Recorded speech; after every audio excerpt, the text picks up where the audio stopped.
ಇವತ್ತಿನ ಪ್ರಮುಖ ವಿಚಾರಗಳ ಬಗ್ಗೆ ಚರ್ಚೆಯನ್ನು ಮಾಡೋದಕ್ಕೆ ನನ್ನ ಜೊತೆಯಲ್ಲಿ ಜಾಯ್ನ್ ಆಗ್ತಾ ಇದ್ದಾರೆ ನಮ್ಮ ಎಡಿಟರ್ ಔಟ್ಪುಟ್ ಮಧು ಎಂ ಮುತ್ತುವಳ್ಳಿ. ಮಧು, ಸ್ವಾಗತ ನಿಮಗೆ. ನಮಸ್ತೆ ರಾಘವೇಂದ್ರ. ನಮ್ಮ ಪೊಲಿಟಿಕಲ್ ಬ್ಯೂರೋ ಮುಖ್ಯಸ್ಥರಾಗಿರ್ತಕ್ಕಂಥ ಚಿದಾನಂದ್ ಪಟೇಲ್ ಕೂಡ ಜಾಯ್ನ್ ಆಗ್ತಾ ಇದ್ದಾರೆ. ಚಿದಾನಂದ್ ಪಟೇಲ್, ಸ್ವಾಗತ ನಿಮಗೆ. ನಮಸ್ತೆ ಗುಡಿ.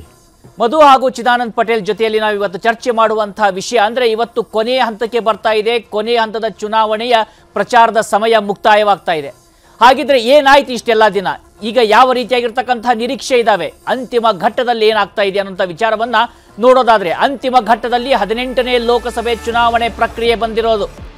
7ನೇ ಹಂತದ ಮತದಾನದ ಬಹಿರಂಗ ಪ್ರಚಾರಕ್ಕೆ ಇವತ್ತೇ ತೆರೆ ಬೀಳ್ತಾ ಇದೆ. ಕೊನೆ ದಿನದ ಅಖಾಡದಲ್ಲಿ ಎಲ್ಲಾ ಪಕ್ಷಗಳಿಂದ ಭರ್ಜರಿ ಪ್ರಚಾರವನ್ನ ಮಾಡಲಾಗ್ತಾ ಇದೆ.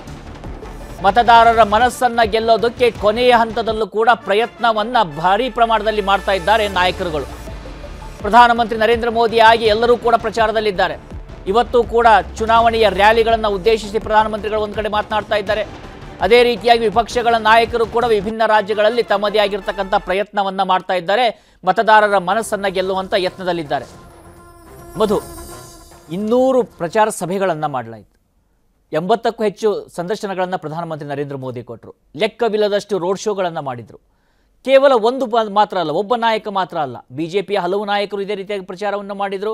ಈ ಬಾರಿ ಇಂಡಿ ಒಕ್ಕೂಟ ಕೂಡ ಒಂದು ಕ್ಯಾಲ್ಕುಲೇಟೆಡ್ ಮೂವ್ ಅನ್ನು ಇಟ್ಟು ಕ್ಯಾಲ್ಕುಲೇಟೆಡ್ ಆಗಿ ಪ್ರಚಾರವನ್ನು ಮಾಡ್ತು. ಹೇಗೆ ಅನಿಸ್ತಾ ಇದೆ ಈ ಒಂದು ಇಷ್ಟು ದಿನದ ಪಯಣ, ಈಗಿರ್ತಕ್ಕಂಥ ನಿರೀಕ್ಷೆ? ರಾಘವೇಂದ್ರ, ಒಂದು ವಿಸಿಬಿಲಿಟಿ ಮತ್ತು ಮೆಸೇಜಿಂಗ್ ಈ ವಿಚಾರದಲ್ಲಿ ಈಗ ವಿಸಿಬಿಲಿಟಿ ಅನ್ನುವಂಥದ್ದು ಅಥವಾ ಮೆಸೇಜಿಂಗ್ ಎರಡರಲ್ಲೂ ಕೂಡ ಏನು NDA, ಅದರಲ್ಲೂ ಪ್ರಮುಖವಾಗಿ ನರೇಂದ್ರ ಮೋದಿ ನೇತೃತ್ವದ BJP ಏನಿದೆ ಯಾವಾಗಲೂ ಕೂಡ ಫಾರ್ ಅಹೆಡ್ ಇತ್ತು ಅಪೋಸಿಷನ್ ಪಾರ್ಟಿಗಳಿಗೆ ಕಂಪೇರ್ ಮಾಡಿದಂಥ ಸಂದರ್ಭದಲ್ಲಿ. ತುಂಬ ವೈಬ್ರೆಂಟ್ ಕ್ಯಾಂಪೇನ್ಗಳನ್ನು ಮಾಡುವಂಥದ್ದು ಇರ್ಬೋದು, ಅಥವಾ ತಮ್ಮ ವೋಟರ್ಸ್ ಜೊತೆ ನಿರ್ದಿಷ್ಟವಾಗಿ ಕನೆಕ್ಟ್ ಆಗುವಂಥದ್ದಿರ್ಬೋದು, ಇಶ್ಯೂಗಳನ್ನು ಏನು ಒರಿಜಿನೇಟ್ ಮಾಡಿ ಇಶ್ಯೂ ಬೇಸ್ಡ್ ಆಗಿ ಎಲೆಕ್ಷನ್ಗಳನ್ನು ಮಾಡುವಂಥದ್ದು ಎಲ್ಲದರಲ್ಲೂ ಕೂಡ. ಅದೇ for the first time opposition ಕೂಡ ಅಷ್ಟೇ ಇಂಟೆನ್ಸಿವ್ ಆಗಿ ನೀವು ಈಗಾಗಲೇ ಮೆನ್ಷನ್ ಮಾಡಿದಂತೆ ತುಂಬ ಸ್ಟ್ರಾಟಜಿಕ್ ಏನು ಫಾರ್ಮುಲಾಗಳನ್ನು ಹೆಣೆದು ಒಂದಷ್ಟು ಸೌಂಡ್ ಮಾಡುವಂಥ, ತುಂಬ ಪ್ರಿಸೈಸ್ ಇರುವಂಥ ಏನು ಮೆಸೇಜಿಂಗ್ಗಳನ್ನು ಕನ್ವರ್ಟ್ ಮಾಡಿ, ಸೇ ಫಾರ್ ಎಕ್ಸಾಂಪಲ್ ನಿಮಗೆ ಗ್ಯಾರಂಟಿ ಅನ್ನುವಂಥದ್ದು ಇರ್ಬೋದು, ಕರ್ನಾಟಕದ ಒಂದು ಫಾರ್ಮುಲಾ ಮಾಡಲ್ ಅನ್ನುವಂಥದ್ದನ್ನು ಅಕ್ರಾಸ್ ನೇಷನ್ ಅದನ್ನು ಈಗ ನಾವು ನೋಡಿ 2-3 ದಿವಸದಿಂದ ನೋಡ್ತಾನೆ ಇದ್ದೀವಿ. ಟಕಾಟಕ್ ಅಂತ ಏನು ಪೋಸ್ಟ್ ಆಫೀಸ್ ಮುಂದೆ ಜನಗಳು ಕ್ಯೂ ಅಲ್ಲಿ ನಿಂತ ಇರುವಂಥದ್ದು, ಅದು ನೆಗೆಟಿವಾ ಪಾಸಿಟಿವಾ, ಅದರಿಂದ ಹೊರೆನ ಅಥವಾ ಅದರಿಂದ ಸರ್ಕಾರಕ್ಕೆ ಅದು ಸರಿಯಾದ ಸಮಂಜಸವಾದ ನಿರ್ಧಾರನ, ಅದೆಲ್ಲ 2ನೇ ಹಂತದ ಚರ್ಚೆ. ಆದರೆ ಅವರ ಮೆಸೇಜಿಂಗ್ ಎಷ್ಟು ಇಂಪ್ಯಾಕ್ಟ್ ಆಗಿದೆ ಅಥವಾ ಅವರ ಮೆಸೇಜಿಂಗ್ ಎಷ್ಟು ತಲುಪಿದೆ ಅನ್ನೋದಕ್ಕೆ ಇಂಥವೆಲ್ಲ ಕೂಡ ಒಂದಷ್ಟು ಸ್ಯಾಂಪ್ಲಿಂಗ್ ಅನಿಸುತ್ತೆ. ಈಗಾಗಲೇ 2000 ಬಂದಿರುವಂಥದ್ದು ಫ್ರೀ ಬಸ್ ಸರ್ವಿಸ್ ಇವೆಲ್ಲವೂ ಕೂಡ ಸಕ್ಸಸ್ ಆಗಿದ್ದರಿಂದ ಆ ಗ್ಯಾರಂಟಿ ಅನ್ನುವಂಥದ್ದನ್ನು ತುಂಬ ಚೆನ್ನಾಗಿ ಕಮ್ಯುನಿಕೇಟ್ ಮಾಡುವಂಥದ್ರಲ್ಲೂ ಕೂಡ ಪ್ರತಿಪಕ್ಷ ಸಕ್ಸಸ್ ಆಯಿತು. ಅದಾದ ನಂತರ ಈ ಸಂಪತ್ತಿನ ಮರು ಹಂಚಿಕೆ ಇರ್ಬೋದು ಅಥವಾ ಜಾತಿ ಜನಗಣತಿ ಇರ್ಬೋದು, ಅದು ಕೆಲವು ಕಡೆ ಬೂಮ್ರಂಗ್ ಆಯಿತು, ಬೇರೆ ವಿಚಾರ. BJP ಅದನ್ನು ತುಂಬ ಸ್ಟ್ರಾಟಜಿಕ್ ಕೌಂಟ್ರ್ ಮಾಡಿತು. ಆದರೆ ಅದೆಲ್ಲದರ ಹೊರತಾಗಿ ತಮ್ಮ vote bank, core vote bank ಏನಿದೆ ಅದನ್ನು ತಲುಪಲಿಕ್ಕೆ ಅಥವಾ ಅವ್ರನ್ನ ಕನೆಕ್ಟ್ ಆಗಲಿಕ್ಕೆ ಏನು ಮಾಡ್ಬೋದು, ಅದನ್ನು ಕಳೆದ 2 ಅವಧಿಗಿಂತ ಅತ್ಯಂತ ಏನು ಕ್ಷಿಪ್ರವಾಗಿ ಮತ್ತು ಸ್ಟ್ರಾಟಜಿಕ್ ಆಗಿ ಈ ಸಲ ಮಾಡಿರುವಂಥದ್ದನ್ನು ನೋಡ್ತೀವಿ. ಅದು ವೋಟ ಕನ್ವರ್ಟ್ ಆಗುತ್ತಾ ಅನ್ನುವಂಥದ್ದು ಕುತೂಹಲ. ಇನ್ನು BJP ತನ್ನೆಲ್ಲ ಅಸ್ತ್ರಗಳನ್ನು ಪ್ರಯೋಗಿಸಿ ಅದು ಏನು ತುಂಬ ಶಾರ್ಪಾಗಿ ಅಗ್ರೆಸಿವ್ ಆಗಿ ಒಂದು ರೀತಿ ವಿಂಟೇಜ್ ಮೋದಿ ಮತ್ತೆ ಬಂದ್ರಪ್ಪ ಈ ಥರ ಮಾತಾಡ್ತಾ ಇದ್ದಾರೆ. ಅವ್ರನ್ನ ತುಂಬ ಇಷ್ಟಪಡುವಂಥ ಕೋರ್ ವೋಟ್ ಬ್ಯಾಂಕ್ ಏನಿತ್ತು, ಹಿಂದುತ್ವದ ವೋಟ್ ಬ್ಯಾಂಕ್, ಅಂಥವ್ರಿಗೂ ಬೇಕಿರುವಂಥದ್ದನ್ನು ಕೂಡ ಈ ಸಲ ಕ್ಯಾಟ್ರಿಂಗ್ ಮಾಡಿದ್ರು ಅನ್ನೋಂಥದ್ದು ಆಕ್ಷೇಪ ಪ್ರತಿಪಕ್ಷಗಳದ್ದು ಏನೇ ಇರಲಿ. ಪ್ರಧಾನಿಯಾಗಿಂಥ ಮಾತುಗಳನ್ನು ಆಡ್ತಾರ ಹೀಗೆಲ್ಲ ಏನು ಮಾತನಾಡ್ತಾರಲ್ಲ ಅನ್ನೋಂಥ ಆರೋಪಗಳ ಹೊರತಾಗಿಯೂ ಕೂಡ ಅವರು ಕೋರ್ ವೋಟ್ ಬ್ಯಾಂಕನ್ನು ಹೇಗೆ ಕನೆಕ್ಟ್ ಆಗಬೇಕು ಅದನ್ನು ಮಾಡಿದ್ರು. ಒಂದು ಕಡೆ ಆರಂಭದಿಂದ ಅಭಿವೃದ್ಧಿ, ಮತ್ತೊಂದು ಮಾಡೆಲ್, ವಿಕಸಿತ ಭಾರತ, ಇದೆಲ್ಲವೂ ಕೂಡ ಬಂದರೂ ಕೂಡ ಈ ಸೇವ್ ಡೆಮಾಕ್ರಸಿ, ಸೇವ್ ಕಾನ್ಸ್ಟಿಟ್ಯೂಷನ್ ಅಂತ ಒಂದು ನರೇಟಿವ್ನ ಏನು ಬಿಲ್ಡ್ ಮಾಡ್ತಾ ಹೋಗ್ತು, ಅದಕ್ಕೆ ಅದರದ್ದೇ ತೀವ್ರತೆ ಇರುವಂಥ ಒಂದು ಶಾರ್ಪೆಸ್ಟ್ ಕೌಂಟರ್ನ ಕೊಡಬೇಕಾಗಿದ್ದ ಹಿನ್ನೆಲೆಯಲ್ಲಿ ರಾಜಕೀಯವಾಗಿ ಅದು ಅವರ ಆ ಕ್ಷಣದ ಅನಿವಾರ್ಯತೆ ಅನ್ನಿಸ್ತಾ ಇರೋ ಗೊತ್ತಿಲ್ಲ. ಮೋದಿ ಈ ಒಂದು ಏನು ಮುಸ್ಲಿಂ ತುಷ್ಟೀಕರಣ, OBC ಕೋಟವನ್ನು ಹೇಗೆ ಹೊಡಿತಾ ಇದ್ದಾರೆ ಅನ್ನುವಂಥ ಹೊಸ ಆರೋಪಗಳು ಮತ್ತು ಮಂಗಳಸೂತ್ರದವರೆಗೂ ಕೂಡ ಹೋದಂಥ ಒಂದು ವಿಚಾರ ಕಟ್ಟ ಕಡೆಯ ಹಂತ ಬರುವವರೆಗೆ ಈಗ ವಿವೇಕಾನಂದ ರಾಕ್ ಮೇಲೆ ನಡೀತಾ ಇರುವಂಥ, ಧ್ಯಾನದ ಸುತ್ತ ನಡೀತಾ ಇರುವಂಥ ಏನು ರಾಜಕಾರಣ ಇದೆ, ಯಾಕಲ್ಲಿ ಹೋಗಬೇಕು, ಕಳಿಸ್ತಲ ಏನು ಕೇದಾರ್ನಾಥಕ್ಕೆ ಹೋದಂಥ ಸಂದರ್ಭದಲ್ಲಿ ಏನು ಅಲ್ಲೆಲ್ಲ ಯಾವ ರೀತಿ ಇನ್ಫ್ಲುಯೆನ್ಸ್ ಆಗುತ್ತೆ ಅನ್ನುವಂಥದ್ದು ಆವಾಗ ಇನ್ನೂ ಅದು ಹೊಸದು ಅಂತ ಇತ್ತು ಪ್ರತಿಪಕ್ಷಗಳು ಕೂಡ. ಆದರೆ ಈ ಸಲ ಅದರ ಇಂಟೆನ್ಸಿಟಿ ಗೊತ್ತಾಗಿರೋದ್ರಿಂದ ಆರಂಭದಿಂದಲೇ ಅದಕ್ಕೆ ಒಂದಷ್ಟು ಆಕ್ಷೇಪಗಳನ್ನು, ಅಪಸ್ವರಗಳನ್ನು ಎತ್ತಿವೆ ಪ್ರತಿಪಕ್ಷಗಳು. ಚುನಾವಣಾ ಆಯೋಗ ಕೂಡ ಹೋಗಿದೆ. ಅಂದರೆ ಮೆಸೇಜಿಂಗ್ ಅನ್ನೋದು ಎಷ್ಟು ಇಂಪಾರ್ಟೆಂಟ್ ಆಗುತ್ತೆ ಅಂದರೆ, ಒಂದು ವರ್ಬಲ್ ಆಗಿ ಮತ್ತು ನಾನ್ ಇನ್ಫಾರ್ಮಲ್ ಆಗಿ ಎರಡರಲ್ಲೂ ಕೂಡ ಎಷ್ಟು ಎಫೆಕ್ಟಿವ್ ಆಗಿ ಮಾಡ್ಬೋದು ಅನ್ನೋಂಥದ್ದನ್ನು ಮೋದಿ ಈ ಕ್ಷಣದವರೆಗೂ ಕೂಡ ಮಾಡ್ತಾ ಬಂದಿದ್ದಾರೆ. ತುಂಬ ಅಗ್ರೆಸಿವ್ ಆಗಿ ಸಟಲ್ ಆಗಿ ಎಲ್ಲ ರೀತಿಯ ಅಸ್ತ್ರಗಳನ್ನು ಕೂಡ ಪ್ರಯೋಗ ಮಾಡಿದ್ದಾರೆ. ಸೊ ಅದು ಯಾವ ರೀತಿ ಈ ಸಲ ಬಿಜೆಪಿಗೆ 3ನೇ ಟರ್ಮನ್ನು ಸೆಕ್ಯೂರ್ ಮಾಡುತ್ತೆ ಅನ್ನುವಂಥ ಒಂದು ಕುತೂಹಲ ಇದ್ದೇ ಇದೆ.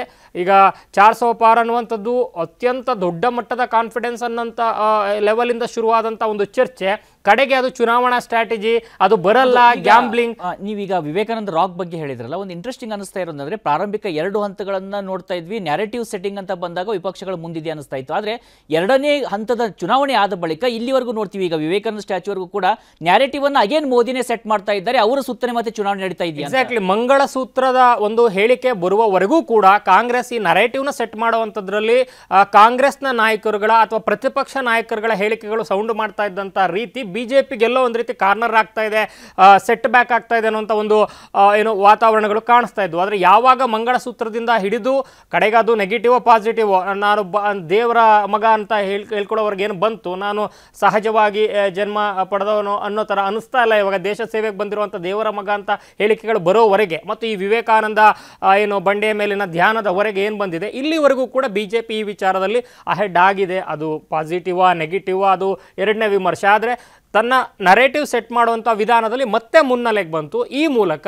ಪ್ರತಿಪಕ್ಷ ನಾಯಕರುಗಳ ಒಂದು ಸ್ಟ್ರಾಟಜಿ ಅಥವಾ ನರೇಟಿವ್ ಒಂದು ಹಂತದಲ್ಲಿ ಏನೋ ಬ್ಯಾಕ್ ರೂಮ್ ಹೋಯಿತು ಅನ್ನೋ ರೀತಿ ಕಾಣಿಸ್ತಾ ಇದೆ ವಿಸಿಬಲ್ ಆಗಿ. ಆದರೂ ಯಾವ ರೀತಿ ಮತವಾಗಿ ಪರಿವರ್ತನೆ ಆಗುತ್ತೆ ಅನ್ನೋಂಥದ್ದು ಕೂಡ ನೋಡಬೇಕು. ಪ್ರತಿ ಹಂತದಲ್ಲೂ ಕೂಡ ನೀವು 7 ಹಂತ ಈಗ ನಡೀತಾ ಇರುವಂಥ 7ನೇ ಹಂತ ಏನಿದೆ ಜೂನ್ 1ಗೆ, ಅದರಲ್ಲೂ ಕೂಡ ಬಹುತೇಕ ಕ್ಷೇತ್ರಗಳಲ್ಲಿ 98%, 95%ಇಂದ 98%ವರೆಗೆ NDA ಅಭ್ಯರ್ಥಿಗಳಿಗೆ ಗೆದ್ದಿದ್ದಂಥ ಕ್ಷೇತ್ರಗಳು, ಯಾಕಂದರೆ ಪ್ರಚಂಡ ಬಹುಮತ ಆ ರೀತಿ ಸಿಕ್ಕಿತ್ತು. ಸೊ ಈ ಸಲವೂ ಕೂಡ ಅಂಥದ್ದೊಂದು ಸೆಕ್ಯೂರ್ ಮಾಡ್ತಾರ ಪ್ರತಿ ಹಂತದಲ್ಲಿ. ಏನು ಮೊದಲು 2 ಹಂತ ನೀವು ಹೇಳಿದಂತೆ ಸೌತಲ್ಲಿ ಜಾಸ್ತಿ ಕಾನ್ಸಂಟ್ರೇಟೆಡ್ ಆಗಿತ್ತು. ಸೌತಲ್ಲಿ ಸಹಜವಾಗಿ ಅಷ್ಟೊಂದು ಕರ್ನಾಟಕ ಹೊರತುಪಡಿಸಿ ಬೇರೆ ರಾಜ್ಯಗಳಲ್ಲಿ ಅಂಥದ್ದೊಂದು ಏನು ಸ್ಥಾನ ಗಳಿಕೆಯ ನಿರೀಕ್ಷೆಗಳಿರಲಿಲ್ಲ. ಆದರೆ ಆ ನಿರೀಕ್ಷೆ ಹುಟ್ಟಾಕುವಂಥ ಒಂದು ವಾತಾವರಣವನ್ನಂತೂ ಸೃಷ್ಟಿ ಮಾಡಿದ್ರು. ಆದರೆ ಕೊನೆಯ ಹಂತದವರೆಗೆ ಏನಾಯ್ತು, ಈಗ ನೋಡಿ ವೆಸ್ಟ್ ಬೆಂಗಾಲ್ ಇರ್ಬೋದು, ಒಡಿಶಾ ಇರ್ಬೋದು, ನಿನ್ನೆನೂ ಕೂಡ ಏನೋ ಒಡಿಶಾದಲ್ಲಿ ನವೀನ್ ಪಟ್ನಾಯಕ್ ಅವರ ಆರೋಗ್ಯದ ಬಗ್ಗೆ ಮಾತನಾಡಿದರೆ ಅದು ದೊಡ್ಡ ಚರ್ಚೆ ಆಗಿದೆ. ಪೂರಿ ಜಗನ್ನಾಥ ವಿಚಾರದಲ್ಲಿ ಚರ್ಚೆ ಆಯಿತು, ರತ್ನ ಭಂಡಾರ ವಿಚಾರ ಚರ್ಚೆ ಆಯಿತು. ವೆಸ್ಟ್ ಬೆಂಗಾಲಲ್ಲಂತೂ ಪ್ರತಿ ಹಂತದ ಚುನಾವಣೆಯಲ್ಲೂ ಕೂಡ ಅತ್ಯಂತ ಸರ್ಪ್ರೈಸ್ ರಿಸಲ್ಟ್ ಈ ಸಲ ನಮಗೆ ಬಿಜೆಪಿ ಅಲ್ಲಿಂದ ಬರುತ್ತೆ ಅನ್ನುವಂಥ ಒಂದು ಕಾನ್ಫಿಡೆನ್ಸ್ ಅಲ್ಲಿ ಬಿಜೆಪಿ ಪಾಳೆಯ ಇದೆ. ಸೊ ಹೀಗೆ ಮೊದಲ 2 ಹಂತದ ಕಂಪೇರ್ ಮಾಡಿದ್ರೆ ಕಳೆದ 5 ಹಂತ ನಾಳೆ ಇನ್ನೇನು ಕೆಲವೇ ದಿನಗಳಲ್ಲಿ 1ನೇ ತಾರೀಕಲ್ಲಿ ನಡೆಯುವಂಥ 7ನೇ ಹಂತದವರೆಗೂ ಕೂಡ ಬಿಜೆಪಿ ಮತ್ತು ಮೋದಿ ತಮ್ಮ ನರೇಟಿವ್ನ ಸೆಟ್ ಮಾಡೋದ್ರಲ್ಲಿ ವಿಸಿಬಲ್ ಆಗಿ ಸಕ್ಸಸ್ಫುಲ್ ಆಗಿ ಕಾಣಿಸ್ತಾ ಇದ್ದಾರೆ. ಅದು ಮತವಾಗಿ ಕನ್ವರ್ಟ್ ಆಗುತ್ತೆ ಅನ್ನುವಂಥದ್ದೇ ಸದ್ಯಕ್ಕಿರುವಂತಹ ಕುತೂಹಲ. ಖಂಡಿತ ಮಧು. ಇನ್ನು ಚಿದಾನಂದ ಪಟೇಲ್, ನಾವು ಸಾಮಾನ್ಯವಾಗಿ ಇಲ್ಲಿ ಇದ್ದಂಥ ಸಂದರ್ಭದಲ್ಲಿ ನೋಡೋದೇನೆಂದ್ರೆ ಕರ್ನಾಟಕ ರಾಜ್ಯವನ್ನ ಕೇಂದ್ರೀಕೃತವಾಗಿ ನಾವು ದೇಶದ ಒಂದು ಚುನಾವಣೆಯನ್ನ ಗಮನಿಸ್ತಾ ಬಂದ್ವಿ. ಯಾಕಂದ್ರೆ ಕರ್ನಾಟಕದಲ್ಲಿ ಕಾಂಗ್ರೆಸ್ನ ಗ್ಯಾರಂಟಿ ಸ್ಕೀಮ್ಗಳು ಒಂದು ಕೊನೆ ಹಂತದವರೆಗೂ ಕೂಡ ಮುಟ್ಟೋದ್ರಲ್ಲಿ ಇರ್ಬೋದು, ಭಾಗಶಃ ಸಾಕಷ್ಟು ಮಟ್ಟಿಗೆ ಯಶಸ್ಸಾಗುವಂಥದ್ದು ವಿಚಾರದಲ್ಲಿ ಇರ್ಬೋದು, ಕಾಂಗ್ರೆಸ್ನ ಇಲ್ಲಿ ಸಂಘಟನಾತ್ಮಕ ಶಕ್ತಿ ಇರ್ಬೋದು, ಆ ಒಂದು ವಿಚಾರದಲ್ಲಿ ನಾವು ಹೆಚ್ಚಾಗಿ ಚರ್ಚೆಯನ್ನ ನಾವು ಗಮನಿಸ್ತಾ ಬರ್ತಾ ಇರ್ತೀವಿ. ಆದ್ರೆ ನೀವು ಈಗ ಹೊರಗಡೆ ಕೂಡ ಹೋಗಿ ಬಂದಿರುವಂತ ಕಾರಣದಿಂದ ಕೇಳ್ತಾ ಇದ್ದೀವಿ, ಹೊರಗಡೆಯಿಂದ ನಿಂತು ನೋಡಿದಂಥ ಸಂದರ್ಭದಲ್ಲಿ ಇಷ್ಟೇ ಪ್ರಮಾಣದಲ್ಲಿ ಒಂದು ಅವರ ಸರ್ಕಾರಗಳಾಗಲಿ ಅಥವಾ ಆ ಕೊನೆಯ ಹಂತದ ಒಂದು ಕನೆಕ್ಟಿವಿಟಿ ಇದೆಯಾ ವಿಪಕ್ಷಗಳಿಗೆ? ಆ ಒಂದು ನಿಟ್ಟಿನಲ್ಲಿ ನೋಡಿದಾಗ ಈ ಚುನಾವಣೆ ಹೇಗೆ ಹೋಗ್ತಾ ಇದೆ ಅಂತ. ಈ ಬಾರಿ ಪ್ರಧಾನಿ ನರೇಂದ್ರ ಮೋದಿ ಅವರು ವಿಪಕ್ಷಗಳನ್ನ ಒಂದಷ್ಟು ಡಿಸ್ಟರ್ಬ್ ಮಾಡಿದರು. ಒಂದು ಸ್ಟೇಟ್ಮೆಂಟ್ಸ್ಗಳು, ಮತ್ತೊಂದು ಅವರ ನಡೆಗಳು, ಮತ್ತೊಂದು ಅವರ ಸ್ಟ್ರಾಟಜಿಗಳು. ನಿಮಗೆ ನಾವು 400 ಸೀಟನ್ನು ನಾವು ಪಡಿತೀವಿ ಅಂತ ಹೇಳ್ತಾಯಿದ್ರು, ನಾವು 400 ಸೀಟ್ ಬಂದೇ ಬರ್ತೀವಿ ಅಂತ ಹೇಳ್ತಿದ್ರು. ವಿಪಕ್ಷಗಳು ಆ 400 ಸೀಟ್ ಮೇಲೆ ಅವರು ಕಾನ್ಸಂಟ್ರೇಟ್ ಮಾಡಿದರು. ಆಗ ಹೇಳಿದ್ರು 400 ಅಂತ ಹೇಳಿದ್ವಿ, ನಾವು 370 ನಾವು ಬರ್ತೀವಿ ಅಂತ ಹೇಳಿದರು. ಕಾಶ್ಮೀರ ಆರ್ಟಿಕಲ್ 370 ರದ್ದು ಮಾಡಿದ್ವಿ, ಹಾಗಾಗಿ ನಾವು 370 ಅನ್ನೋದು ಮಾಡಿದ್ವಿ. ವಿಪಕ್ಷಗಳು ಒಂಥರ ಡಿಸ್ಟರ್ಬ್ ಆದರು. ಅಂದರೆ ಇವರು 400 ಅಂತ ಹೇಳಿದರೆ ಅನ್ನೋ ಒಂದು ಆರೋಪದಲ್ಲಿ. ಮತ್ತು ಪ್ರಧಾನಿ ನರೇಂದ್ರ ಮೋದಿಯವರು ಕಳೆದ ಬಾರಿ ನಿಮಗೆ ಮೋರ್ ದೆನ್ 10 to 15 ಇಂಟರ್ವ್ಯೂಸ್ಗಳು ಕೊಟ್ಟಿದ್ದರು.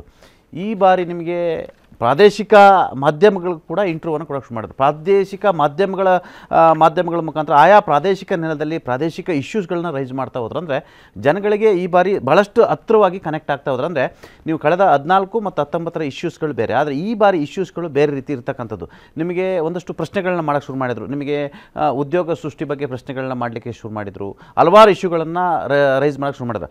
ಆಗ ಪ್ರಧಾನಿ ನರೇಂದ್ರ ಮೋದಿಯವರು ಅನಿವಾರ್ಯವಾಗಿ ನಿಮಗೆ ಹಿಂದೂ ವರ್ಸಸ್ ಮುಸ್ಲಿಮ್ ಅಲ್ಲೇ ಆಟೋಮೆಟಿಕಲಿ ಕ್ರಿಯೇಟ್ ಆಯಿತು. ಅದರಲ್ಲಿ ನೀವು ಹೇಳಿದಾಗೆ ಕರ್ನಾಟಕದ ಇಶ್ಯೂಸ್ ಇವತ್ತು ದೇಶಾದ್ಯಂತ ಚರ್ಚೆಗೆ ಕಾರಣ ಆಗಿರುವಂಥದ್ದು.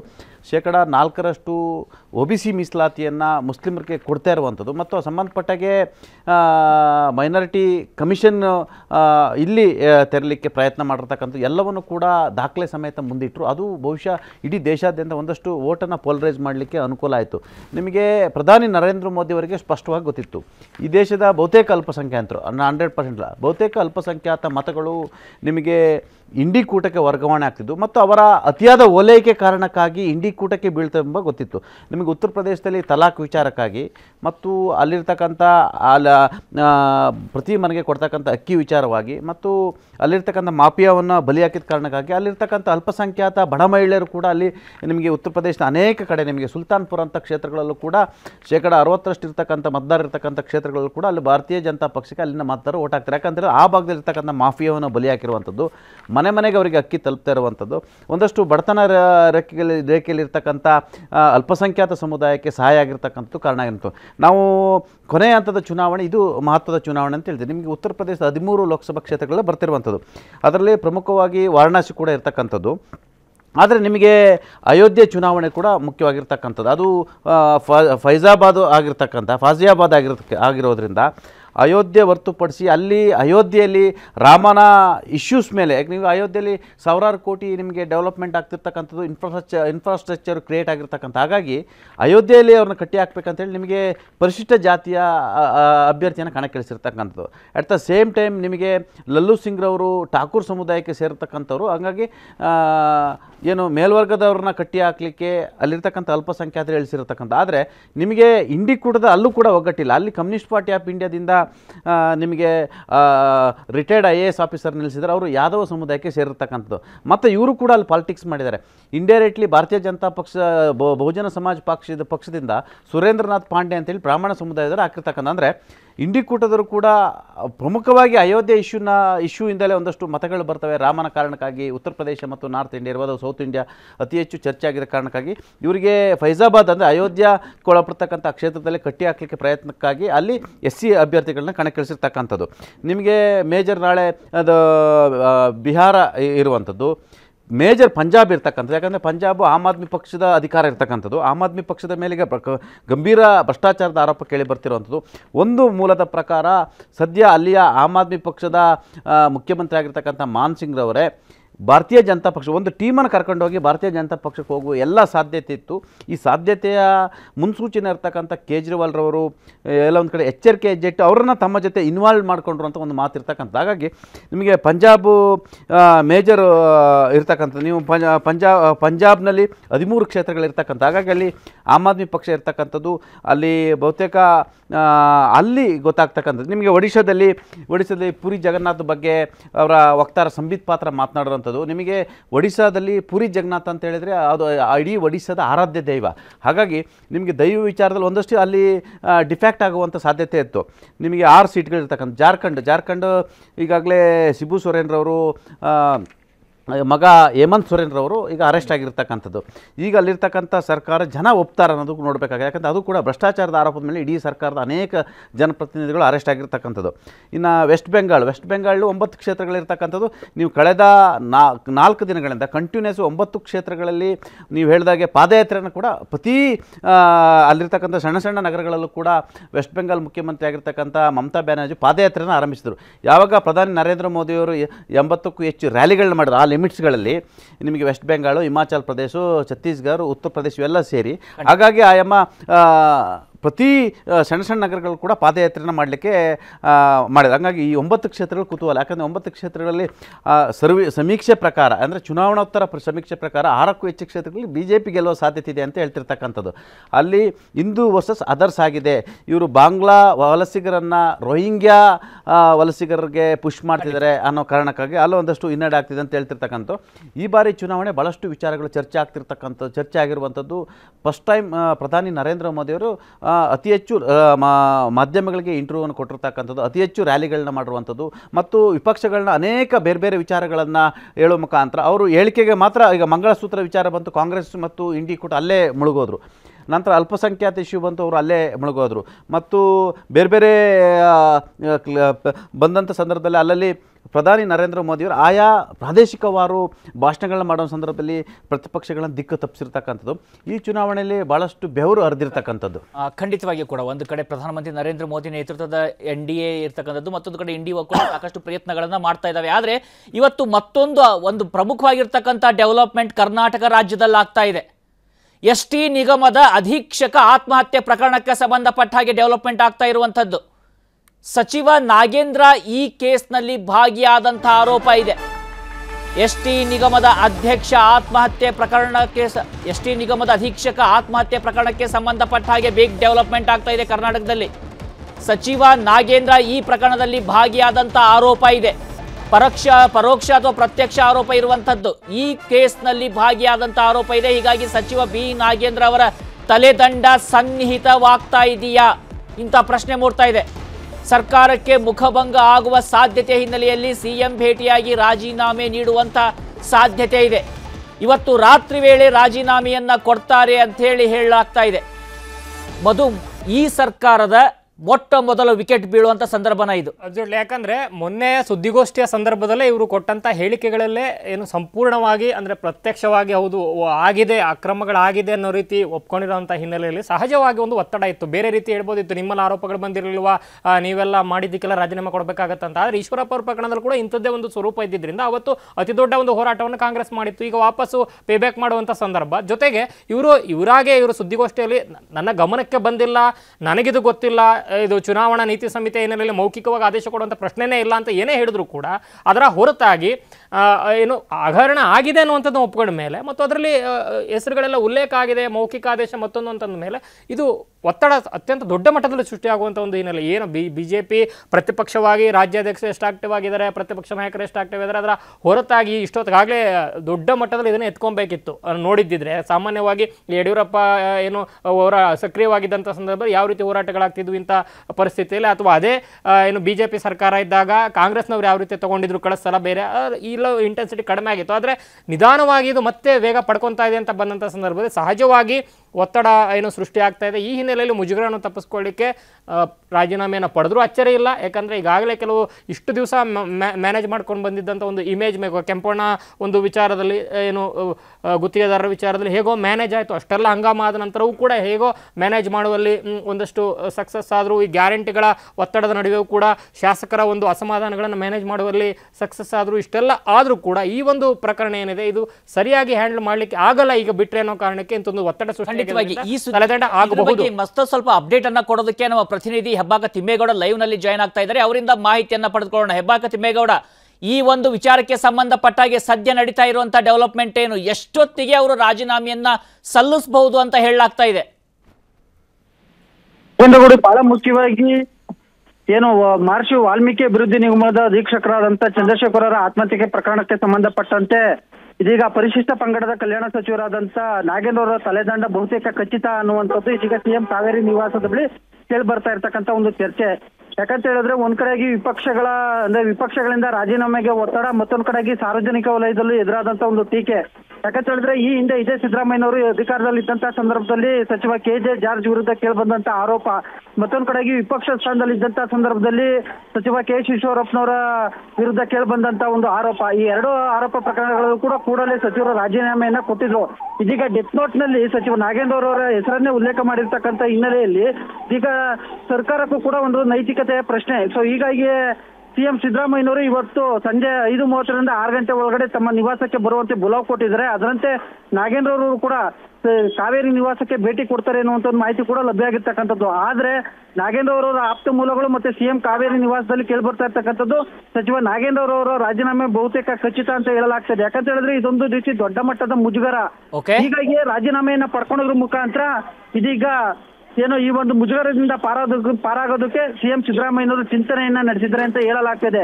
ಒಂದ್ ವೇಳೆ ಕೇವಲ ನಾಗೇಂದ್ರ ಅವರಿಂದ ಮಾಹಿತಿಯನ್ನ ಪಡ್ಕೊಂಡು ಏನಾದ್ರು ಸೂಚನೆಯನ್ನ ಕೊಟ್ಟು ಒಂದ್ ರೀತಿ ಏನು ಗರಂ ಆಗಿ ಒಂದ್ ರೀತಿ ಏನು ಸಲಹೆ ಸೂಚನೆ ಕೊಟ್ಟು ವಾಪಸ್ ಕಳಿಸ್ತಾರ ಅಥವಾ ರಾಜೀನಾಮೆಯನ್ನ ಪಡ್ಕೊಂತಾರ ಅನ್ನುವಂಥದ್ದು ಸದ್ಯದ ಕುತೂಹಲ. ಧನ್ಯವಾದಗಳು ಹೆಬ್ಬಾಕ ತಿಮ್ಮೇಗೌಡ ನಿಮ್ಮೆಲ್ಲ ಮಾಹಿತಿಗೆ. ಚಿದಾನಂದ್ ಪಟೇಲ್ ಈಗ ಹೇಳ್ತಾ ಇದ್ರು ಹೆಬ್ಬಾಕ ತಿಮ್ಮೇಗೌಡ, ಇಲ್ಲಿ ಮತ್ತೊಂದು ಪ್ರಮುಖವಾದಂಥ ಆರೋಪ ಇವತ್ತು ಸರ್ಕಾರದ ಮೇಲೆ ಕೇಳಿ ಬರ್ತಾ ಇರುವಂಥದ್ದು ಏನಂದ್ರೆ, ಈ 187 ಕೋಟಿ ಹಗರಣದ ಆರೋಪ ಏನಿದೆ, ಈ ಹಣವನ್ನ ತೆಲಂಗಾಣ ಚುನಾವಣೆಗೆ ಬಳಸ್ಕೊಳ್ಳಲಾಯಿತು ಅಂತೇಳಿ ಅಂತಕ್ಕಂಥ ಒಂದಿಷ್ಟು ಚರ್ಚೆಗಳು ಕೂಡ ನಡೀತಾ ಇದ್ದಾವೆ ಸಾರ್ವಜನಿಕ ವಲಯದಲ್ಲಿ. ಅದು ಕೂಡ ಒಂದು ರೀತಿಯಿಂದ ಪ್ರೆಷರ್ ಬಿಲ್ಡ್ ಮಾಡ್ತಾ ಇದೆಯಾ ಸರ್ಕಾರದ ಮೇಲೆ ಅಂತ? ನಿಮಗೆ ನೀವು ಡೆತ್ ನೋಟಲ್ಲಿ ಇವರ ಮೌಖಿಕ ಆದೇಶ ಇತ್ತು ಅಂತ ಹೇಳಿದ್ದಾರೆ ಮತ್ತು CIDಗೆ ವಹಿಸಿದ್ದಾರೆ. ಅವ್ರು ಹೇಳಿದ್ದು ನಿಜ. ಅವರು ತಲೆದಂಡ ಮಾಡಲಿಕ್ಕೆ ಈಗಾಗಲೇ CM ಮತ್ತು DCM ಚರ್ಚೆಯನ್ನು ಮಾಡಿದ್ದಾರೆ ಮತ್ತು ಸುರ್ಜೇವಾಲ ಜೊತೆ ಕೂಡ ನಿನ್ನೆ ವಿಸ್ತೃತವಾಗಿ ಚರ್ಚೆ ಮಾಡಿದ್ದಾರೆ. CIDಯಲ್ಲಿ ಇವರೆಲ್ಲಾದರೂ ಕೂಡ ಭಾಗಿ ಅಂತ ಹೇಳಿದರೆ, ಯಾಕಂತೇಳಿದ್ರೆ ನಾಗರಾಜ್ ಅನ್ನೋರ ಅಕೌಂಟಿಗೆ ಹಣ ಹೋಗಿರ್ತಕ್ಕಂಥದ್ದು. ಈ ನಾಗೇಂದ್ರ ಅವರಿಗೆ ಅತ್ಯಾಪ್ತರು ಕೂಡ ಆಗಿರ್ತಕ್ಕಂಥ ಅವರ ಅನೇಕ ವ್ಯವಹಾರಗಳಲ್ಲಿ ಇವರ ಜೊತೆ ಸಂಪರ್ಕ ಇರ್ತಕ್ಕಂಥದ್ದು. ನಿಮಗೆ ಮೇಲ್ನೋಟಕ್ಕೆ ನಾಗೇಂದ್ರ ಅವರು ಈ ಪ್ರಕರಣದಲ್ಲಿ ಇನ್ವಾಲ್ವ್ ಆಗಿರೋದು ಸಾಬೀತಾಗಿರುವಂಥದ್ದು. ಒಂದು ಇಲಾಖೆಯ 187 ಕೋಟಿ ಅಷ್ಟು ಸುಲಭವಾಗಿ ಒಂದು ಬ್ಯಾಂಕಿಗೆ ವರ್ಗಾವಣೆ ಆಗುತ್ತೆ ಅಂತ ಹೇಳಿದ್ರೆ ಅದು ಮಂತ್ರಿಯ ಗಮನಕ್ಕಿಲ್ಲದಲ್ಲೇ ಹೋಗಕ್ಕೆ ಸಾಧ್ಯ ಇಲ್ಲ. ಯಾಕಂತಂದರೆ ಮಂತ್ರಿಯ ಅಂಡರ್ನಲ್ಲಿ ಸೆಕ್ರೆಟರಿ ಇರ್ತಾರೆ ಮತ್ತು ACS ಇರ್ತಾರೆ, ಇಲಾಖಾ ಕಾರ್ಯದರ್ಶಿ ಇರ್ತಾರೆ, ಅವರೆಲ್ಲರೂ ಕೂಡ ಮಂತ್ರಿಗೆ ಇನ್ಫಾರ್ಮ್ ಮಾಡೇ ಮಾಡ್ತಾರೆ. ನಿಮಗೆ ಇಡೀ ಒಂದು ಟೀಮ್ ಇಲ್ಲಿ ಇದು ಆರ್ಗನೈಸ್ಡ್ ಕ್ರೈಮ್ ಅಂತ ಇದೆ. ನಿಮಗೆ ನೋಡಿ, ಯೂನಿಯನ್ ಬ್ಯಾಂಕ್ ಅಧಿಕಾರಿಗಳು ಇದರಲ್ಲಿ ಇದ್ದಾರೆ ಮತ್ತು ಅಲ್ಲಿರ್ತಕ್ಕಂಥ ಎಲ್ಲ ಅಧಿಕಾರಿಗಳು ಶಾಮೀಲ್ ಆಗಿರ್ತಕ್ಕಂಥದ್ದು. ಬಟ್ ಇದು ರಾಜೀನಾಮೆ ತೆಗೆದುಕೊಳ್ಳೋ ಸಂಬಂಧಪಟ್ಟ ಈಗಾಗಲೇ CID ರಿಪೋರ್ಟನ್ನು ಅವರು ತಗೊಳ್ತಾ ಇದ್ದಾರೆ, ಇಂಟರ್ನಲ್ ರಿಪೋರ್ಟ್ ತಗೊಳ್ತಾರೆ. CID ರಿಪೋರ್ಟ್ನಲ್ಲಿ ಮೇಲ್ನೋಟಕ್ಕೆ ಸಾಬೀತು ಅಂತ ಹೇಳಿದ್ರೆ ಇವರ ತಲೆದಂಡ ಮಾಡಲಿಕ್ಕೆ CM ಮತ್ತು DCM ಈಗಾಗಲೇ ಡಿಸೈಡ್ ಮಾಡಿರ್ತಕ್ಕಂಥದ್ದು. ಅಲ್ಲಿವರೆಗೆ ಕಾದು ನೋಡೋಣ ಅಂತೇಳಿ ಇರ್ತಕ್ಕಂಥದ್ದು. ಮತ್ತು ಈಗಾಗಲೇ ಭಾರತೀಯ ಜನತಾ ಪಕ್ಷ ಇದೇ ಬರ್ತಕ್ಕಂಥ ಜೂನ್ 6ನೇ ತಾರೀಕುವರೆಗೆ ಗಡುವು ಕೊಟ್ಟಿರ್ತಕ್ಕಂಥ. ಮತ್ತು ಈ ಪ್ರಕರಣದಲ್ಲಿ ನೇರವಾಗಿ ಅಲ್ಲದಿದ್ದರೂ ಪರೋಕ್ಷವಾಗಿ ನಾಗೇಂದ್ರ ಇನ್ವಾಲ್ವ್ ಆಗಿದೆ ಅಂತೇಳಿ ಮೇಲ್ನೋಟಕ್ಕೆ ಸಾಬೀತಾಗಿರ್ತಕ್ಕಂಥ. ಇದು ಮುಖ್ಯಮಂತ್ರಿಗಳ ಗಮನಕ್ಕೂ ಬಂದಿರುವಂಥದ್ದು ಮತ್ತು ಗುಪ್ತಚರ ಇಲಾಖೆ ವರದಿ ಕೂಡ ಇದೇ ಕೊಟ್ಟಿರ್ತಕ್ಕಂಥದ್ದು. ಮತ್ತು ಇದನ್ನು ಕಂಟಿನ್ಯೂ ಮಾಡಿದ್ರೆ ಮುಂಬರಿರ್ತಕ್ಕಂಥ ಅಸೆಂಬ್ಲಿಯಲ್ಲಿ ಇಶ್ಯೂ ಆಗ್ತುವಂಥದ್ದು ಮತ್ತು ಬೇರೆ ದೇಶಾದ್ಯಂತ ಬೇರೆ ಬೇರೆ ಚರ್ಚೆ ಆಗ್ತಕ್ಕಂಥದ್ದು. ಹಿಂದೆ ಜಾರ್ಜ್ ಪ್ರಕರಣ ಇರುವಂಥದ್ದು ಮತ್ತು ಬೇರೆ ಬೇರೆ ಪ್ರಕರಣಗಳಲ್ಲೂ ಕೂಡ CIDಗೆ ತನಿಖೆ ವಹಿಸಿದ ರಾಜೀನಾಮೆಯನ್ನು ಪಡೆದಿದ್ರು. ಮತ್ತು ಈಶ್ವರಪ್ಪ ಪ್ರಕರಣ ಬೇರೆ, ಇದು ಏನು ಪ್ರಕರಣ, ಈಶ್ವರಪ್ಪ ಪ್ರಕರಣದಲ್ಲಿ ಅವ್ನು ಡೆತ್ ನೋಟ್ ಅವ್ರು ನೇರವಾಗಿ ಬರೆದಿದ್ದ. ಇದು ಮೌಖಿಕ ಆದೇಶವನ್ನು ಕೊಟ್ಟಿದ್ದಾರೆ ಅಂತೇಳಿ ಚಂದ್ರಶೇಖರ್ ಅವರು ಬರೆದಿರ್ತಕ್ಕಂಥದ್ದು. ಹಾಗಾಗಿ ಆ್ಯಕ್ಚುಲಿ CM ಮತ್ತು ರಾಜೀನಾಮೆ ಕೊಡೋ ಮೊದಲು ಇವರೇ ತನಿಖೆಗೆ ಸಹಕಾರ ನಾನು ಕೊಡ್ತೀನಿ ಅಂತೇಳಿ ರಾಜೀನಾಮೆ ಕೊಟ್ಟರೆ ಬಹುಶಃ ಅವರು ಒಂದಷ್ಟು ಮರ್ಯಾದೆ ಈ ಚರ್ಚೆ ನಡೀತಾ ಇದೆ. ಇನ್ನೊಂದು ಕಡೆ ಮೊದಲು ಸಂಕ್ಷಿಪ್ತವಾಗಿ ನಾವು ನೋಡೋದಾದ್ರೆ, ಪ್ರಮುಖವಾಗಿ ಲೋಕಸಭೆ ಚುನಾವಣೆ ನಂತರದ ಏನು ನಾವು ಬದಲಾವಣೆ ಆಗ್ತಾ ಇದೆ ಅಂತ ಸಾಕಷ್ಟು ಮಾತುಗಳು ಕೇಳಿ ಬರ್ತಾ ಇದ್ದಾವೆ ರಾಜಕೀಯ ವಲಯದಲ್ಲಿ, ಕಾಂಗ್ರೆಸ್ ವಲಯದಲ್ಲೇ ಕೂಡ. ಆ ಬದಲಾವಣೆಗೆ ಇದೇನಾದ್ರೂ ಒಂದು ರೀತಿಯಿಂದ ಪ್ರಾರಂಭಿಕ ಹಂತ ಆಗ್ಬಿಡುತ್ತಾ ಅಂತ? ಬದಲಾವಣೆಗೆ ಅವಕಾಶ ಕೊಡಬಾರ್ದು ಅನ್ನೋ ಕಾರಣಕ್ಕೆ ಮುಂಚಿತವಾಗಿ ಇಂಥದ್ದೊಂದು ಏನು ಮುನ್ಸೂಚನೆ ಅಥವಾ ಮುಂದಾಲೋಚನೆಯಿಂದ ಈ ಒಂದು ಮುಂಜಾಗ್ರತಾ ಕ್ರಮ ಕೈಗೊಳ್ತಾ ಇದ್ದಾರೇನೋ ಅಂತ ಅನ್ನಿಸ್ತಾ ಇದೆ. ಆದರೆ ಮುಂದಿನ ದಿನಗಳಲ್ಲಿ ಯಾವ ಸ್ವರೂಪ ಪಡೆಯುತ್ತೆ ನೋಡಬೇಕು. ಆದರೆ ಇಷ್ಟೆಲ್ಲ ಬೆಳವಣಿಗೆ ಒಂದು 2-3 ದಿವಸದ ಹಿಂದೆನೇ, ಅಂದರೆ ಒಂದು 4-5 ದಿವಸದಿಂದ ಹಿಂದೆನೇ ಆಗ್ಬಿಟ್ಟಿದ್ರೆ ಕಡೆ ಹಂತದ ಚುನಾವಣಾ ಪ್ರಚಾರ ವಸ್ತು ಆಗಿದ್ದಿದ್ರಲ್ಲೂ ಕೂಡ ಅಚ್ಚರಿ ಆಗ್ತಿರಲಿಲ್ಲ ಅದು. ಯಾಕಂದ್ರೆ ಈಗಾಗಲೇ ಮೋದಿ ಆರಂಭದಲ್ಲಿ ಹೇಳಿದ್ರು ಕರ್ನಾಟಕದಿಂದ ಬೇರೆ ರಾಜ್ಯಗಳಿಗೆ ಫಂಡಿಂಗ್ ಆಗ್ತಾ ಇದೆ ಅಂತ. ಅದು ಒಂದು ರಾಜಕೀಯ ಆರೋಪ ಅಂತ ಕಾಣಿಸ್ತಾ ಇತ್ತು. ಆದರೆ ಇವಾಗ ಇಲ್ಲಿನ ಅಕೌಂಟು ಅಲ್ಲಿನ ತೆಲಂಗಾಣ, ಹೈದರಾಬಾದ್ ಏನು ರತ್ನಾಕರ ಬ್ಯಾಂಕಿಗೆಲ್ಲ ಕನೆಕ್ಟ್ ಆಗ್ತಾ ಇದೆ ಅಂತ ಸಂದರ್ಭದಲ್ಲಿ ಆ ಒಂದು ಆರೋಪಗಳಿಗೆ ಜೀವ ಬಂದಿತ್ತು. ಅದನ್ನು ಅಶೋಕ್ ಕೂಡ ಮೆನ್ಷನ್ ಮಾಡಿದ್ರು. ಸೊ ಅಕಸ್ಮಾತ್ ಏನಾದರೂ ಒಂದು ವಾರದ ಹಿಂದೆ ಅತಿ ದೊಡ್ಡ ಪ್ರಮಾಣದಲ್ಲಿ ಇದು ಹೊರಗಡೆ ಬಂದಿದ್ದಿದ್ರೆ ಕಡೆ ಹಂತದ ಚುನಾವಣೆ ಅತಿ ದೊಡ್ಡ ಪ್ರಚಾರ ವಸ್ತು ಕೂಡ ಆಗ್ತಿತ್ತು. ಅದೃಷ್ಟವಶಾತ್ ಕಾಂಗ್ರೆಸ್ಗೆ ಅಂಥದ್ದೊಂದು ಏನು ಹೊಡೆತ ಬಿದ್ದಿಲ್ಲ. ಆದರೆ ಸದ್ಯಕ್ಕಂತೂ ಇನ್ನು ಈಗಾಗಲೇ ಚಿದಾನ ಹೇಳಿದಂತೆ ಅಧಿವೇಶನ ದೊಡ್ಡ ಮಟ್ಟದ ಸಮಸ್ಯೆ ಆಗುತ್ತೆ ಅನ್ನೋ ಕಾರಣಕ್ಕೆ ಮಾಡ್ತಾ ಇದ್ದಾರೆ. ಸೇಮ್ ಇದೇ ತರ ಇವ್ರದೇ ಇಲಾಖೆಗೆ ಒಳಪಡ್ತಕ್ಕಂಥ ಇನ್ನೊಂದು ಬೋವಿ ಅಭಿವೃದ್ಧಿ ನಿಗಮದಲ್ಲೂ ಸೇಮ್ ಇದೇ ಥರದ್ದು ವ್ಯವಹಾರಗಳು ನಡೆದಿದೆ ಅಂತ ಇದೀಗ ಮಾಹಿತಿ ಬರ್ತಿರ್ತಕ್ಕಂಥದ್ದು. ಇನ್ನೊಂದು ವಾರದೊಳಗಡೆ ಇನ್ನೊಂದು ಸ್ಕ್ಯಾಮು ಬಯಲಾಗುವಂಥದ್ದು. ಬೋವಿ ಅಭಿವೃದ್ಧಿ ನಿಗಮದಲ್ಲಿ ಕೂಡ ಇದೇ ರೀತಿ ಹಣವನ್ನು ಮಿಸ್ಯೂಸ್ ಮಾಡ್ಕೊಂಡಿರ್ತಕ್ಕಂಥ ಮೇಲ್ನೋಟಕ್ಕೆ ಸಾಬೀತಾಗಿದೆ. ಸಂಪತ್ತಿನ ಮರು ಹಂಚಿಕೆ ಚೆನ್ನಾಗಿ ಆಗ್ತಾ ಇದೆ. ಅತ್ಯಂತ ಪ್ರಮುಖ ವಿಚಾರ ಇದು. ಬೋವಿ ಒಂದು ನಿಗಮದಲ್ಲೂ ಕೂಡ ಇಂಥದ್ದೊಂದು ಆಗ್ತಾ ಇದೆ. ಹೌದೌದು, ಬೋವಿ ಅಭಿವೃದ್ಧಿ ನಿಗಮದಲ್ಲೂ ಕೂಡ ಈ ಥರದ್ದಾಗಿದೆ. ಅನೇಕ ತನಿಖೆಗಳಿಗೆಲ್ಲ ಇದು ಮಾಡಿದರೆ, ಆದರೆ ಇವರು ಮಂತ್ರಿಗಳಿರುವಂಥದ್ದು ಮತ್ತು ಸಂಬಂಧಪಟ್ಟ ಅಧಿಕಾರಿಗಳು ಮೇಲ್ಮಟ್ಟದ ಅಧಿಕಾರಿಗಳು ಈಗಾಗಲೇ ಕಂಪ್ಲೇಂಟ್ ದೂರು ಕೊಟ್ಟಿದ್ರು ಕೂಡ ಅಲ್ಲಿ ಅನೇಕರು ನಿಮಗೆ ಫಲಾನುಭವಿಗಳಿಗೆ 10 ಲಕ್ಷ ಅಂತ ಹೇಳಿ ಕೊಟ್ಟಿದ್ರೆ ಅಲ್ಲಿ ಏನಾಗಿದೆ, ನಕಲಿ ಫಲಾನುಭವಿಗಳು ಸೃಷ್ಟಿ ಮಾಡಿರ್ತಕ್ಕಂಥದ್ದು ಮತ್ತು ಒಂದಷ್ಟು ಜನಕ್ಕೆ ಅದರಲ್ಲೂ ಫಲಾನುಭವಿಗಳಿಗೆ ದುಡ್ಡಿನ ಅನಿವಾರ್ಯತೆ ಇರೋದ್ರಿಂದ 5 ಲಕ್ಷ ಅಧಿಕಾರಿಗಳು ಅಲ್ಲಿರ್ತಕ್ಕಂಥವ್ರು ಇಟ್ಕೊಂಡಿರೋದು, ಇನ್ನು 5 ಲಕ್ಷವನ್ನು ಫಲಾನುಭವಿ ಕೊಟ್ಟಿರ್ತಕ್ಕಂಥ ಆತನಿಗೆ ದುಡ್ಡಿನ ಅನಿವಾರ್ಯತೆ ಇದೆ. ಹಾಗಾಗಿ ಅವನಿಗೆ 10 ಲಕ್ಷ ಅವನಿಗೆ ಎಷ್ಟು ಕೊಟ್ಟರು ಮುಖ್ಯ ಆಯಿತು. ಈ ಥರದ್ದು ದೊಡ್ಡ ಮಟ್ಟದ ಸ್ಕ್ಯಾಮ್ ಆಗಿರ್ತಕ್ಕಂಥ ಹಲವಾರು ದೂರು ಕೊಟ್ಟರು ಕೂಡ ಇನ್ನೂ ಕ್ರಮ ಕೈಗೊಂಡ ಸರ್ಕಾರ ತನಿಖೆಗೆ ಮುಂದಾಗಿಲ್ಲ ಮತ್ತು ಇದೇ ಸಚಿವರು ಕೂಡ ತನಿಖೆಗೆ ಮುಂದಾಗಿಲ್ಲ. ಹಾಗಾಗಿ ಇನ್ನೊಂದು ಹಗರಣ ಸದ್ಯದಲ್ಲೇ ಬಯಲಾಗುವಂಥದ್ದು. ಈಗ ಪ್ರಮುಖವಾದಂಥ ವಿಚಾರವನ್ನು ಹೇಳ್ತಾ ಇದ್ದಾರೆ ಮುಖ್ಯಮಂತ್ರಿಗಳೇನಾದರೂ ಇದನ್ನು ಗಮನಿಸ್ತಾ ಇದ್ರೆ, ಭೋವಿ ಅಭಿವೃದ್ಧಿ ನಿಗಮದ ಬಗ್ಗೆ ಕೂಡ ಈಗ ಕೇಳ್ತಿರುವಂಥ ಆರೋಪಗಳ ಅವರಿಗೆ ಗಮನಕ್ಕೆ ಬಂದಿದೆಯಾ ಅಥವಾ ಬಂದಿಲ್ಲ ಅಂದರೆ ಇನ್ನಾದರೂ ಬರುತ್ತಾ ಅಂತಕ್ಕಂಥ ಪ್ರಶ್ನೆಗಳು ಸಹಜವಾಗಿ ಮೂಡುತ್ತೆ. ಇವತ್ತಿನ ಚರ್ಚೆಯಲ್ಲಿ ಭಾಗವಹಿಸಿದ್ದಕ್ಕೆ ಮಧು ಮತ್ತು ಚಿದಾನಂದ ಪಟೇಲ್ ಧನ್ಯವಾದಗಳು. ಅದೇ ರೀತಿಯಾಗಿ ವೀಕ್ಷಕರೇ ನಿಮಗೂ ಕೂಡ ಧನ್ಯವಾದಗಳು. ಇದೇ ರೀತಿಯಾಗಿ ನೋಡ್ತೀರಿ ನ್ಯೂಸ್ 18 ಕನ್ನಡ.